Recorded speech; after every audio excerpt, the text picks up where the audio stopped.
And now it's Deborah Kobylt Live. Hello, everybody, and thank you so much for joining us today on Deborah Kobylt Live. And please give a very warm welcome to my friend, Tracey Yokas, who recently wrote the book, Bloodlines. And Tracey is now an award-winning author, I'd like to add.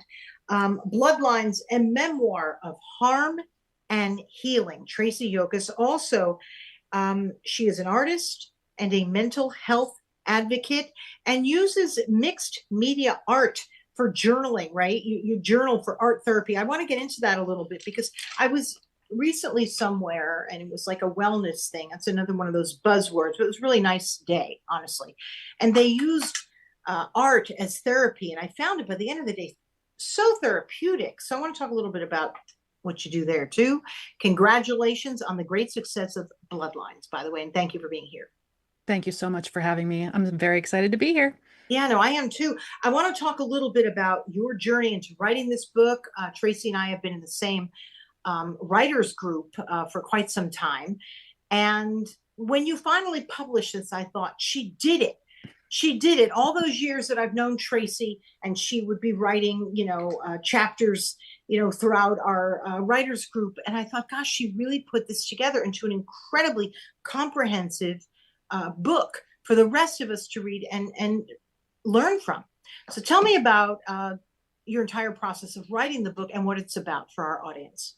Gosh, I appreciate that question because, yeah, it did take me over 10 years to write it. As you said, we met many years ago, and I really did not understand then just how important the writing and the rewriting and writing over and tackling it again and doing that over and over again. I did not understand how important that was to my healing journey. I think some authors talk about that openly, but I have in the last couple of years received a diagnosis of my own of complex PTSD. So I now understand so much better that I was actually rewiring my brain as I was going through this process and healing trauma from my past. So yeah, I wrote the book. I did not have an intention starting out to write a book.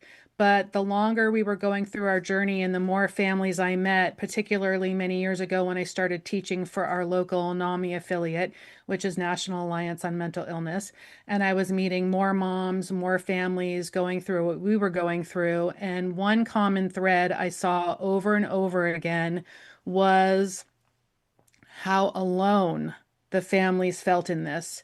Like no one could possibly understand the pain we were experiencing, the pain our children were experiencing.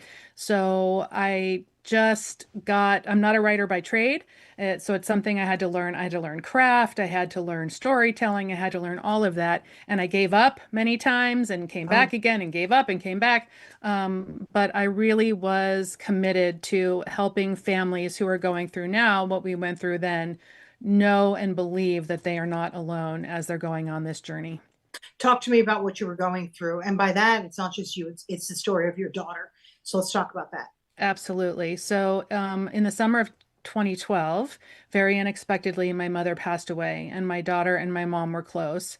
And so, at first it seemed like everything was fine, but a few weeks later, my daughter woke up. This is the summer before her eighth grade year of school. She suddenly wasn't very hungry anymore. And for a couple weeks, that didn't seem like so problematic. But as we eked into the beginning of school, she was eating less and less and less. And the less she ate, the more dysregulated her mood was becoming on a regular basis. So I took her to see her pediatrician, who talked to her about, eating enough to stay healthy as she was going through puberty.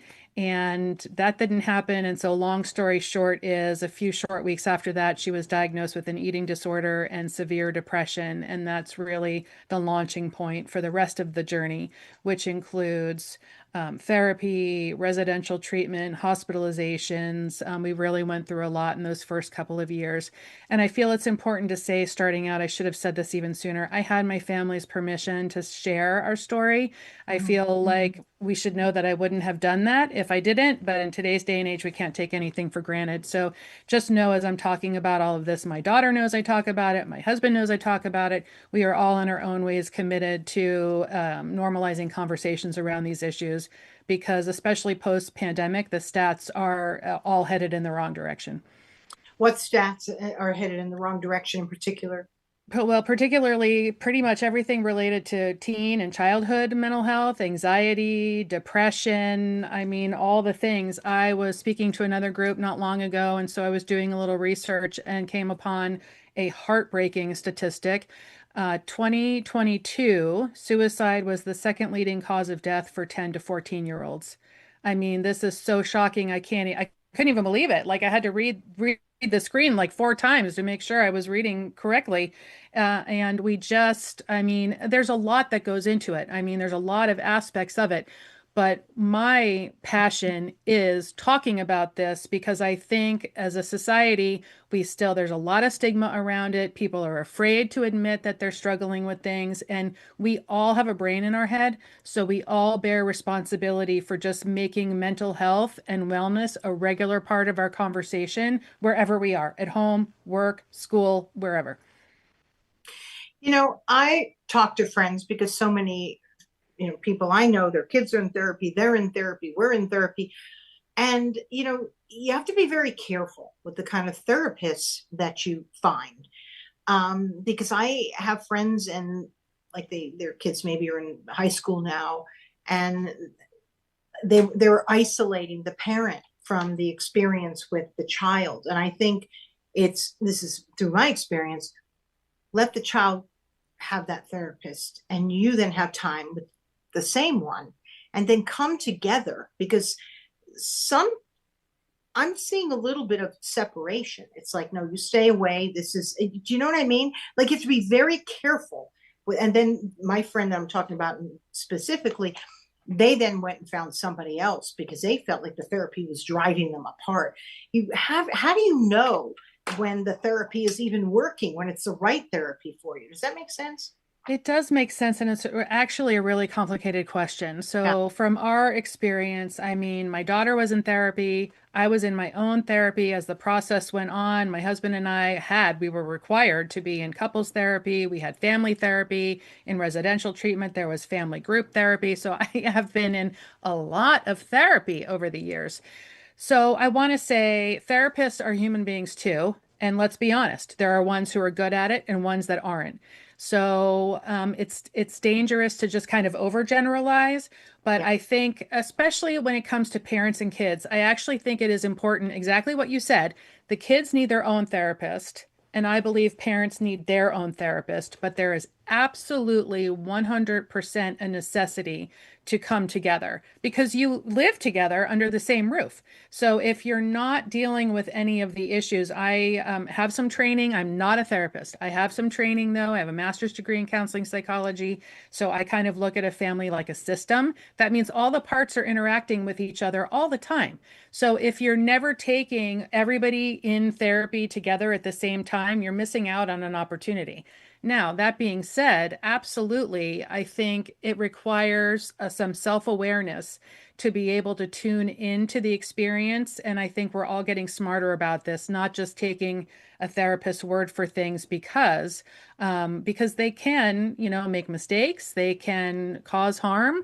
As much as I hate to believe that that's true, I know from personal experience that it is true. So if you are getting, as a parent in particular, that sensation in your gut that something is wrong, I think it is very important to listen to that and to seek out perhaps other help because it can. But I also feel it's important to say sometimes things are going to get worse before they get better. And that was certainly true for our experience as well. So that doesn't necessarily mean anybody's doing something wrong. So there is a lot that goes into quote unquote good therapy and everybody doing their own part, which is the only part we can actually do in the work to come around, hopefully, to bringing the family closer together. What were some of the lowest or darkest moments that your daughter had gone through and that you had gone through? Because as a mother, I know how gut wrenching it is. You're probably going through all sorts of mental health issues yourself, but you're putting your daughter ahead because you have to. That's just what you do naturally, right? Biologically. And how did you get through it as well? How did you manage to get her through those darkest moments? And then how about you? because you matter. Yeah, thank you for saying that. Yeah, that's an important message for all the moms Yeah, because absolutely we do that. If we're lucky, when things are quote unquote normal, whatever that means, right. we might be at the bottom of our own list and then forget it. If something goes wrong or if our kids are in pain, forget it. So, really, the darkest time for us was for many months after the beginning of the diagnosis. Everything we did, which we were being told to do by the professionals, just seemed to make the situation worse. Mhm. So she became more and more and more depressed, more and more and more upset and dysregulated, not eating really enough for a while to stay alive.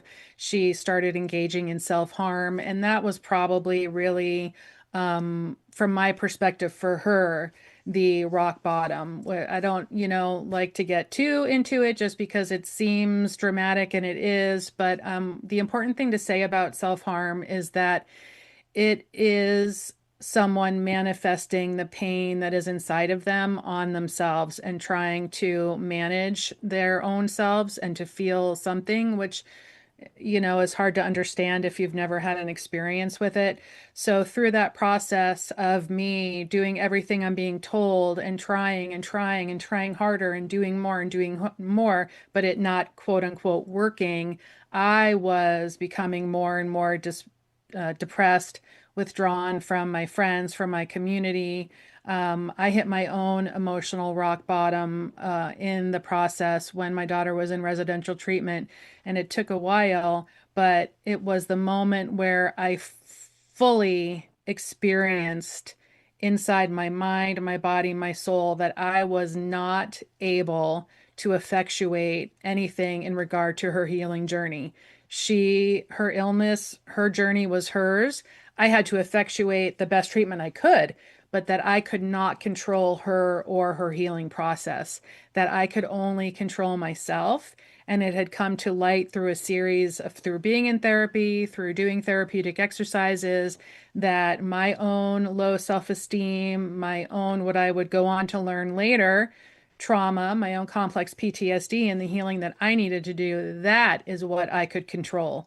And so I had to rip my gaze off of my child because, of course, I want to help her. I want to do this. I want to do that. Plus, if she would just stop doing this, if she would listen to me, if she would listen to that, we can do a lot of all of that as parents. And I had to take all of that energy, which was excruciating until it wasn't.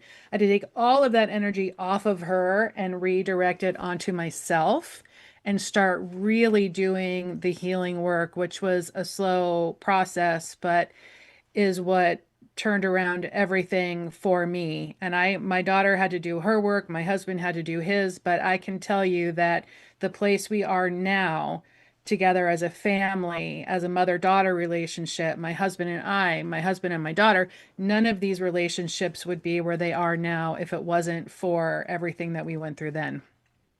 That is really well put, Tracy. I have to tell you, you know, we are the mother. We bring these children into the world. Even as an adopted, if you adopt your children, you're the mother, and biologically, mentally, we really it's something changes in us when we become mothers. However, we become a mother, right? And we are just not first anymore in any way, for most of us anyway. And boy, what you had to do there and turn the focus on yourself is almost counterintuitive.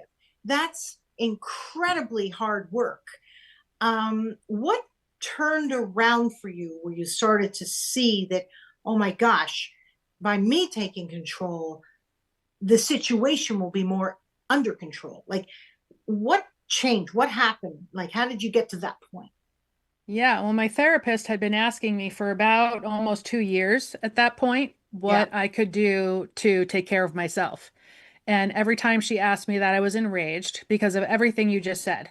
Yeah. We are totally whitewashed in our society about what taking care of ourselves actually means and what it's for.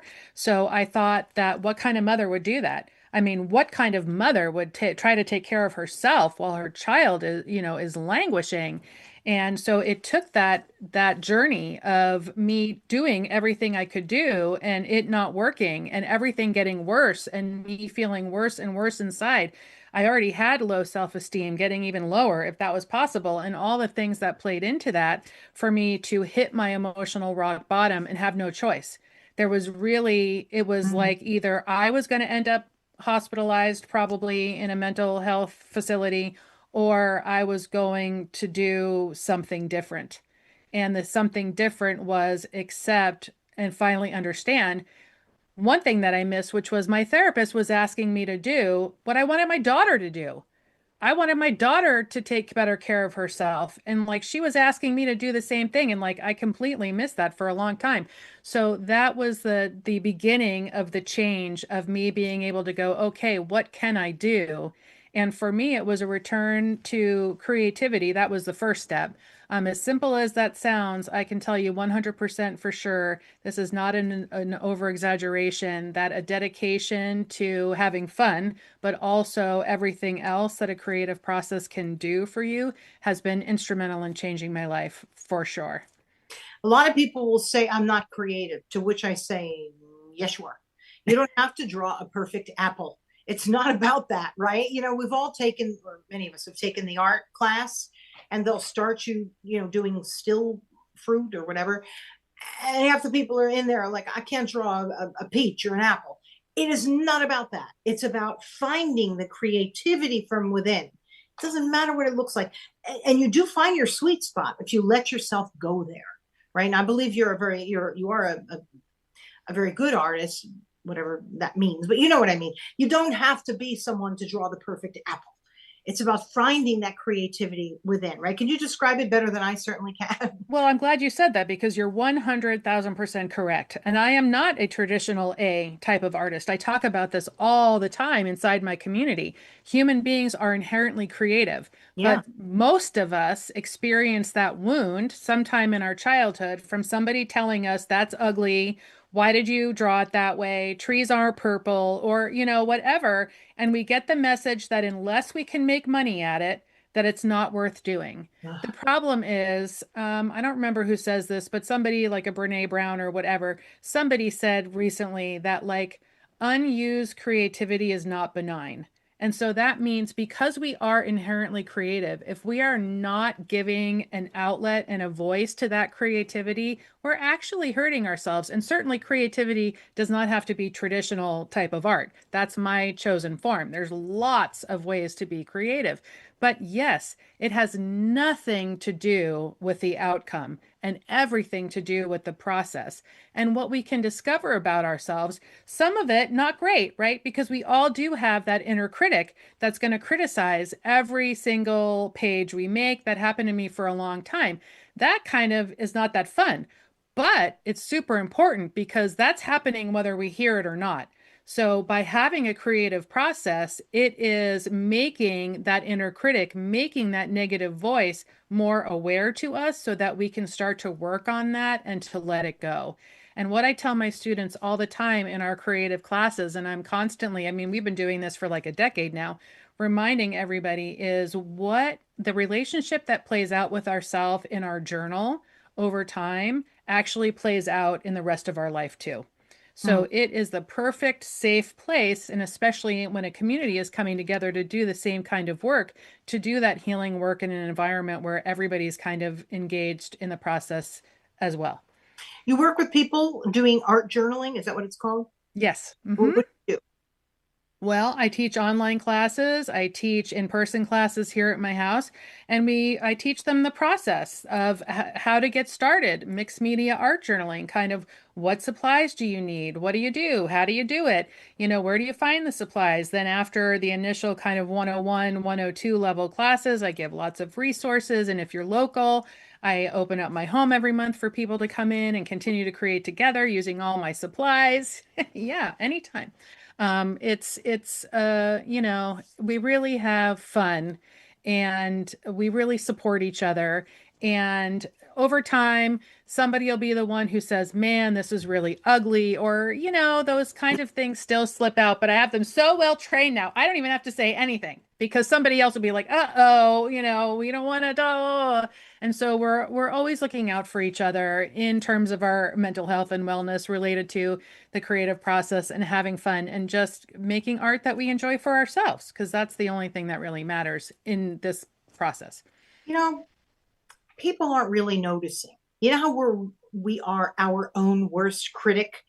I put weight on, right, in recent years. It was mostly because of health issues, to be honest. But taking it off, oh man, is that a bitch?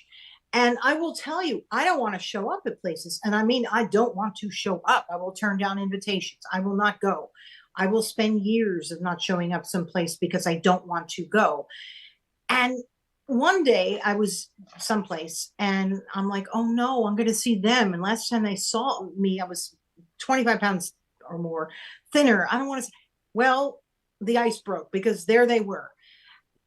And I'm thinking to myself, okay, so maybe they noticed, okay, who cares? Like nobody's running home talking about me.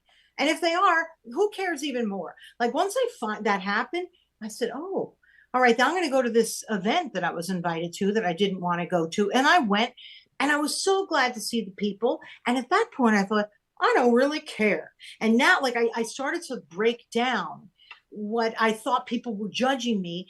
And either A, they probably weren't. And B, if they were, okay, fine. I can't do anything about it. And then I started to feel better about that and started to free myself a little to say, all right, when you're ready, hopefully you'll do what it is you're trying to do, which is, get healthier.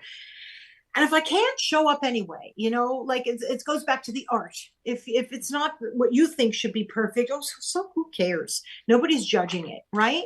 We have to tell ourselves that, especially as women. Don't you agree? I agree 100%. I mean, I'm glad you brought up weight and body image issues because that's a huge part of my life, going back to my childhood, my daughter's life, our lives as women in this society.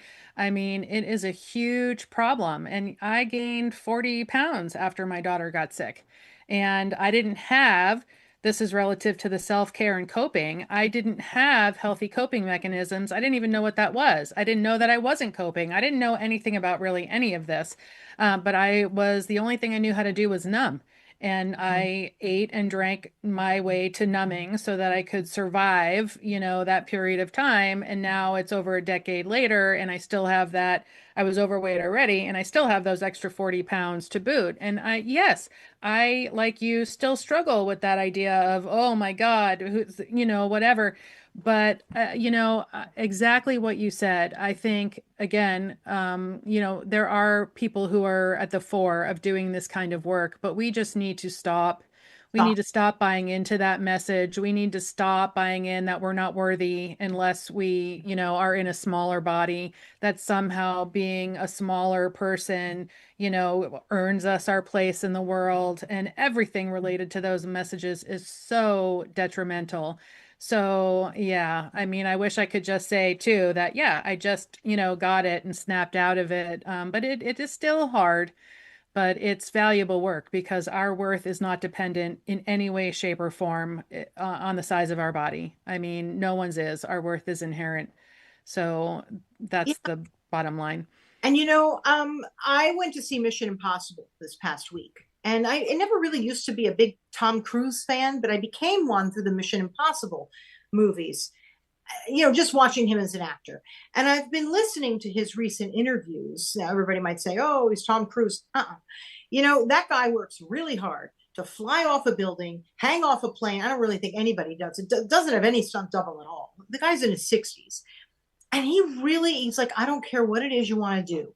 You just have to decide you're going to do it. He's big on journaling. Start with what it is you want, and then just write down 2 or 3 little steps that'll get you there. And just like what you did, just like what I'm attempting to do by getting myself out there, you just have to start. Like if you just start, you really are halfway there, don't you think, Tracey? And you've done it 100 times. You have to start with therapy. You have to start and help your daughter. You have to start with the journaling. I mean, can you speak to all that? Yeah, I mean, I love that pointed him out. I've been a fan of his for a very long time, and he is a very inspirational person when you dig into that. And anyone who's ever acted with him, if you watch interviews where he's not even there, people talking about him, the kind of person he is, and the work ethic he brings to the set. I mean, it's the first thing everybody will talk about relative to him. And yeah, there's some nuance there. I think sometimes it can be important to understand, which I didn't understand for a long time. In my particular example, I kept wondering, like I was doing things I didn't really want to do, or my friendships kept failing, or, I thought I kept like making goals for myself. And when I finally got my fat ass in shape, or, found the right guru or the right diet program or whatever it was, that suddenly I was going to achieve all those things that I had set out for myself. Well, the problem with that is nothing on the outside is what is going to be the thing, the carrot that finally gets you over that finish line.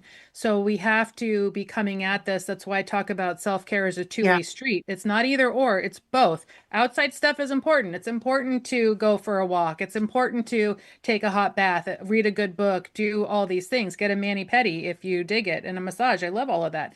But the things that effectuate change in us in our relationships with other people starts inside and Yeah. works its way out. So some of us have diagnosable mental health conditions like I do with complex PTSD. I'm still unpacking everything that means relative to the relational trauma that I experienced through, most of my life and how that is impacting all of my relationships. But yes, ultimately, quieting down, going inward, as often as we hear that is actually true. We should only have tools in our toolbox that we're actually going to use, and Mhm. only we can determine what those are. And it's some trial and error, and there's things like building self-trust. There are ways that our relationship with ourselves can truly be damaged from our experiences, and that requires more than just like, setting goals necessarily and then Right. plotting one or two things. That's important because you do have to do it. But I mean, for some of us, it requires a little more of that internal work because we are struggling with some trauma issues there. Yeah. I so enjoyed having you on today, Tracey. Any parting words? Because my dog has decided to now go off in the back. The second time this happened to me today, and he's usually silent. But if there's anything else you'd like to leave our audience with? Gosh, thank you for having me. This is such an important conversation. We're at the tail end of Mental Health Awareness Month. So I just want to reiterate what I was saying earlier in that we all have responsibility for talking about mental health. It doesn't have to be complicated. If you don't know where to start, buy a book or check out my website or just ask somebody. I mean, we have, yes, there it is. Bloodlines, a Memoir of Harm and Healing. Generate conversation in whatever way with whatever person works for you so that we continue the snowball of having acceptance around this issue. Because the more comfortable people feel talking about what's going on with them, the better it is for everybody. Yeah. I so appreciate your honesty. And this is a terrific book, people. Please pick it up. Bloodlines, a memoir of harm and of healing, because we've all been there in one way or another, in some way, and you can get through it. And that's why I love the inspiration of this book. You've been through a lot, and your daughter as well. And how's she doing? She's doing fantastic. That's She's 26. She's living her best life, got a job she loves, living with her boyfriend. I mean, she's really doing great. good. Thank you for asking. I'm so pleased. I'm so pleased. Everybody, please pick up Bloodlines, and please find my interview with Tracey on all video and audio platforms of Deborah Kobylt Live. I do apologize about my dog Leo, but that's part of live interviewing, right? This is life, and this is what happens. So please pick it up, and please find our podcast, YouTube, Facebook, and then it's an audio podcast as well on iHeartRadio, and also anywhere else you get your podcast. Just put in Deborah Kobylt Live, and you'll find my interview with Tracey. Thank you again so much for joining us. I look forward to seeing you again soon, Tracey. I really do. Me too. Thanks, Deborah. Thank you. Bye-bye.